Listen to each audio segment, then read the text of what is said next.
এবং আব্দুল আওয়াল মিন্টু মতো যারা আছেন, আপনাদের মতো যারা আছেন, যারা হচ্ছেন এলিট ব্রিড, আপনারা কোন মুখে আমাদেরকে ব্লাডি সিটিজেন বলে কোন মুখে আবার হচ্ছে গরিবদের কাছে ভোট চাইতে যাবেন? আপনারা নির্বাচনের আগে ইস্ত্রি করা পাঞ্জাবি আর বড় টুপি পরে একদম ইরি খেতে নেমে যান। এই মানুষ এই হিপোক্রেসি এখন এগুলা বুঝে। দ্বৈত নাগরিকত্বের বিষয়ে যে যারা দেখা গিয়েছে বাংলাদেশের একটা অংশ আছে যারা হচ্ছে শুধু নির্বাচনের আগেই, একটা কথা আছে না যে ভ্রমণ ঘুরে ঘুরে নতুন বেশে নির্বাচনের কমিশনের কাছে এসে শুধুমাত্র নির্বাচনের সময় আমরা আসি, এসে দেখা যায় যদি নির্বাচনে জিতে যাই তখন দেখা যায় আমাদের যেই ডুয়েল সিটিজেনশিপ যেটা থাকে সেটাকে আমরা প্রত্যাহার করি, আর যদি হেরে যাই আবার হচ্ছে আমরা আমাদের স্বস্থানে বেগমপাড়ায় ফিরে যাই। এই প্রবণতাটা কিন্তু আমাদের অনেকের মধ্যেই আছে। ঠিক এই দ্বৈত নাগরিকত্বের বিষয়ে এই কমিশনের সামনে যত লয়ার্স ছিলেন, আমাদের বিজ্ঞ আইনজীবীরা সবাই নিজেদের মধ্যে আলোচনা করছিলেন, কমিশনে সাবমিশন রাখছিলেন, সবাই একটা একাডেমিক সুন্দর ডিসকাশন করছিলেন। প্রত্যেকটা আইনজীবী তারা তাদের মতামত দিচ্ছিলেন এবং কমিশন সেগুলিকে গ্রহণ করছিলেন। অত্যন্ত দুঃখজনক বিষয় হচ্ছে কমিশন এবং প্রত্যেকটা আইনজীবী যখন একটা অত্যন্ত একাডেমিক পরিবেশে তাদের সাবমিশনগুলো রাখছিলেন, ঠিক সেই সময়ে আলোচনা শেষে আব্দুল আওয়াল মিন্টু এক আইনজীবীর কাছে তেরে আসেন, জহিরুল ইসলাম মুসার দিকে তেরে আসেন, তেরে উনাকে ব্লাডি সিটিজেন হিসেবে উনাকে বলেন যে উনি একটা ব্লাডি সিটিজেন এবং উনি হচ্ছেন এলিট ব্রিড।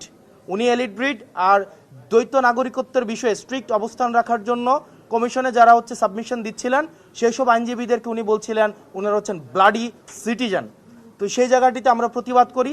দেখা যায় সেখানে আব্দুল আওয়াল মিন্টু আইনজীবীদের উপরে তেরে আসেন, ভার্বালি অ্যাবিউজ করেন এবং দেখা যায় তাদেরকে বিভিন্ন গালাগালি করেন। আমি সেটিতে প্রতিবাদ করি এবং প্রতিবাদকালীন আব্দুল আওয়াল মিন্টু সাহেবের ছেলে জনাব তাবিত আওয়াল উনি ওনার বাবাকে কমিশন থেকে নিয়ে যান এবং এই বিষয়টি নিয়ে আমরা হচ্ছে কমিশনের দৃষ্টি আকর্ষণ করি যে কমিশনের ভিতরে দেখা যায় কিছু কিছু প্রার্থী আছে এভাবে আইনজীবীদের বিরুদ্ধে তেরে আসে, আবার কিছু কিছু প্রার্থী আছে যারা কমিশনের বাইরে অন্য প্রার্থীদেরকে পিটাতে থাকে।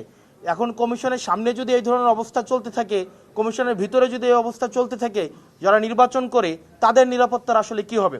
আর যারা এলিটিজমের দেখাইতে চায় 24-এ আমাদের এই 5ই আগস্টের পরে যারা এলিটিসিজম মারাইতে আসে আমাদের দেশে, এই রাজনৈতিক এলিটিসিজম তারা যেন ঘরে রেখে তারা যেন জনগণের সামনে আসে। আপনি জনগণকে ব্লাডি সিটিজেন বলবেন, আবার ভোটের জন্য এই ব্লাডি সিটিজেনের কাছে যাবেন, এই ধরনের দ্বিচারিতা আমরা জনগণ সহ্য করব না। সকল ধরনের পলিটিক্যাল এলিটিসিজম 5ই এই আগস্টের পরে আমাদের 24 পরবর্তী বাংলাদেশে এই পলিটিক্যাল এলিটিসিজমের বিরুদ্ধে আমাদের এই লড়াইটা ছিল। সুতরাং আব্দুল আওয়াল মিন্টুদের মতো যারা বিদেশে টাকা পাচার করে, যারা বিদেশে থাকে এবং যারা হচ্ছে মেনটেইন করে, অর্থাৎ আওয়ামী লীগের সাথে আত্মীয়তা করে বিভিন্ন বিজনেস করে, স্বরাষ্ট্র মন্ত্রণালয়ে নিজের এই পরিবারের বিভিন্ন বিজনেস টিকায় রাখে, শেখ রাহানার সাথে যারা বিজনেস করে, এই তাদের পলিটিক্যাল এলিটিসিজম যখন মারাইতে আসবে, আমাদের এই সিভিলিয়ানদেরকে যখন বলবে আমরা হচ্ছে ব্লাডি সিটিজেন, সেটা হচ্ছে প্রত্যেকটা নাগরিককে, প্রত্যেকটা যারা ভোটার রয়েছে তাদের প্রত্যেকের মানহানি করে। এবং সেটির জন্য আমরা কমিশনের দৃষ্টি আকর্ষণ করেছি যে কমিশন যেন তাকে ওয়ার্নিং দেয় এবং এই ধরনের আচরণের জন্য পুনরাবৃত্তি না ঘটে।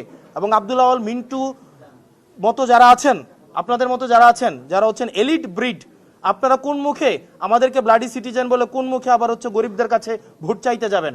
আপনারা নির্বাচনের আগে ইস্ত্রি করা পাঞ্জাবি আর বড় টুপি পরে একদম ইরি খেতে নেমে যান। এই মানুষ এই হিপোক্রেসি এখন এগুলা বুঝে।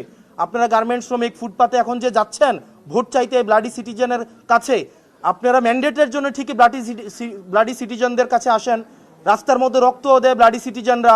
এই ব্লাডি সিটিজেনের রক্তের উপরে দাঁড়িয়ে আপনারা বিদেশে ব্যবসা করেন, ছেলে মেয়েদেরকে বেগমপাড়ায় রাখেন, সেফ এক্সিট নেন, ডুয়েল সিটিজেনশিপ নেন এবং নিরাপদ যখন দেখেন তখন বাংলাদেশে এসে ব্লাডি সিটিজেনদের রক্তের উপরে দাঁড়িয়ে তখন আবার নির্বাচনে দাঁড়াবেন।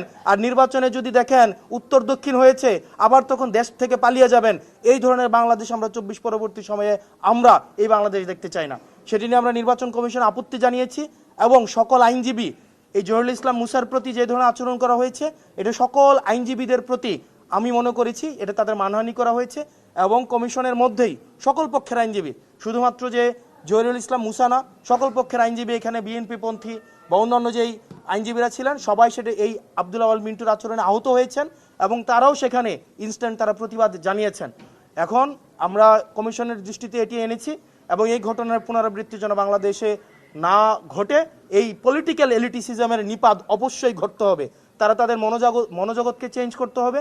এই 24 পরবর্তী বাংলাদেশে এসে 24 পূর্ববর্তী এলিটিসিজমের রাজনীতি যদি তারা করতে চায় তাহলে এই সিভিলিয়ান, এই ব্লাডি সিভিলিয়ানরাই তাদেরকে প্রত্যাখ্যান করবে। কমিশনের দৃষ্টি আকর্ষণ করেছেন, আস্থা আছে কিনা কমিশনের উপর? কমিশনের কাছে আমরা দৃষ্টি আকর্ষণ করেছি, আমরা বলেছি যে একটা রুলিং জারি করতে, কিন্তু তারা কোনো রুলিং জারি করেনি। একটা হচ্ছে অনেকটা এরকম যে তারা জাস্ট একটা এড়িয়ে গিয়েছে বিষয়টা।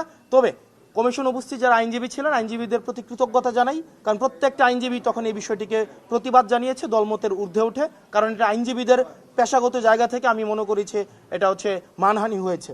ভাই আপনার আসলে একটু কথা বলি যে আপনাদের আপিলের কারণে আজকে তার মনোনয়ন অবৈধ ঘোষণা করা হলো। এর আগে এত ঋণখেলাপি এবং হলফনামায় মিথ্যা তথ্য থাকার পরও তার মনোনয়নটি যাচাই বাছাইয়ের মধ্য দিয়ে বৈধতা কিভাবে পায় বা যাচাই বাছাই প্রক্রিয়া নিয়ে কোনো প্রশ্ন থেকে যায় কিনা? আমরা সেদিনই আপনারা দেখেছেন রিটার্নিং অফিসারের কার্যালয়ে আমরা প্রায় 1 ঘন্টার আমরা হচ্ছে সাবমিশন রেখেছিলাম, এবং সেখানেও কিন্তু আমরা এই বিষয়গুলো নিয়ে বলেছিলাম যে আমরা যদি ল এক্সিস্ট করে তাহলে সেক্ষেত্রে উনি বিভিন্ন সময় ওনার হচ্ছে প্রিভিয়াস হিস্ট্রিও আছে। উনি 2008-এও একই ঘটনা করার চেষ্টা করেছিলেন, 2018-তেও একই ঘটনা করার চেষ্টা করেছিলেন, 24-এর ইলেকশনেও উনি যেটা 7ই জানুয়ারির যে আমিডামি নির্বাচন হয়েছে সেখানেও উনি প্রার্থী হওয়ার মনোবাসনা করেছিলেন, সেজন্য ওনার বাড়ি বিক্রি করে কিছু টাকা উনি পরিশোধ করেছিলেন। আবার অর্থাৎ নির্বাচনের যখন সিজন আসে, নির্বাচনের সিজন আসলে ওনার যেই মনে হয় যে ওনার কিছু টাকা দিতে হবে বা হচ্ছে কোর্টকে ম্যানেজ করার, এই বিষয়গুলো হচ্ছে আমরা তখনই এনেছিলাম, কিন্তু তখন আমলে নেইনি, যেটি আবার হচ্ছে আমরা নির্বাচন কমিশনে এসেছি। উনিও আমার বিরুদ্ধে এসেছেন, উনিও আমার বিরুদ্ধে সাবমিশন দিয়েছেন, কিন্তু ওনারটা সেখানে লিগেলি সেটা হচ্ছে আপনার রিফিউটেড হয়েছে, আমারটা সেটা প্রিভেল করেছে। আপনার আমি আমরা বারবার বলেছি যে এইভাবে অন্য দলের প্রার্থীদেরকে যেভাবে হয়রানি করা হচ্ছে, অপদস্থ করা হচ্ছে, স্বয়ং ইলেকশন কমিশনের সামনেই হচ্ছে মারা হয়েছে। আমরা ঢাকা ইউনিভার্সিটিতে দেখতাম, ঢাকা ইউনিভার্সিটিতে হলগুলোতে নির্যাতন করা হয়। আমরা দেখতাম যে এই নূর ভাইকে যখন হচ্ছে লাইব্রেরির সামনে পিটানো হইলো সব মিডিয়ার সামনে, যখন আমরা প্রক্টরের কাছে অভিযোগ দিতে গেলাম, প্রক্টর বলল লিখিত দেন। ঠিক একইভাবে আমরা যখন নির্বাচন কমিশনের হচ্ছে দৃষ্টি আকর্ষণ করলাম যে আমাদের একজন প্রার্থীকে এভাবে নির্মমভাবে মধ্যযুগীয় কায়দায় যেভাবে কমিশনের সামনে পিটানো হয়েছে, যার যার এলাকায় যেভাবে ত্রাসের রাজত্ব সৃষ্টি করা হয়েছে, ঠিক একইভাবে অন্য প্রার্থীদের আপনারা কিভাবে নিরাপত্তা নিশ্চিত